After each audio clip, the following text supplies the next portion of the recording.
Ay mga madi, for today's video, so nakoy i-share sa inyo ha, kana mag-apply kag abroad bitaw ka na, kanyari skilled ka na kuan, tapos mag-apply ka, syempre sa interviewon jud ka sa imong employer kung unsay imong mga pangutanon ka, kung unsay imong mga nabalang skills, mga ana-ana, unsa pay, di ba? So kita, syempre kay gusto ta maka trabaho or madawat sa ilahang kumpanya, so bida-bida pud ta. So, istorya na tong tanan bisag dili kay ta ingon nga hanas, pero since na-try na to, istorya na to, no? Ang nakapait ana madi kayo istorya nimo tanan ang unsay mong skills, oo dali ra ka madawat, pero pag abot nimo diri, isara ang imong gi-applyan nga skills nimo, skills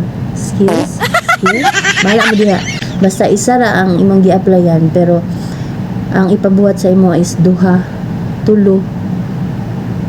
What? Duha man tulo. ana, pero ang imong sweldo maorang kwentaha. Bayon sila nga, oo, advantage na matutunan nimo ang mga ubang skills, pero mga madimanggod mag-anad sila god.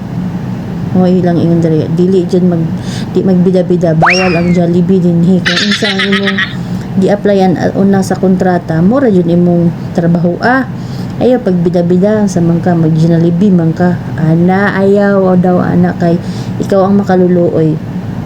Okay ra kung moingon ang imong employer nga dungagan ka kanang sweldo, siguro okay jud na yun, tapos napakay commission. Pero kung mura imong sweldo way dungag, pero imong trabaho na idungag, pero dili mao to imong gi-applyan, kay isa ra ka kuan imong gi-applyan, isa ra imong skills nga gi-applyan, ayaw na pag bida-bida diha na lang sa Pilipinas. Pag kuan bida-bida kay luoy kay ka, kay lahi biya diri, no?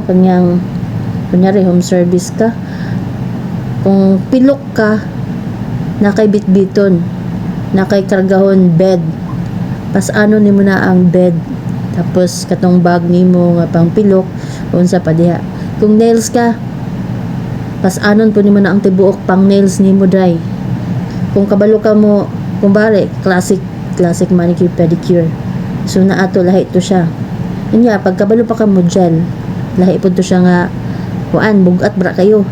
Nya napato sila kanang mga signature mani-pedi ana, basta depende kasi naman sa signature, o lahi pud to siya nga bawat skills nimo mga madi, kung unsay mo istorya, lahi imong bitbiton nya mga bugat biya. So mong ay pag bida-bida kay malisod jud ka, tama nya mukatkat biya kag mga hagdanan mo. May uban kay na elevator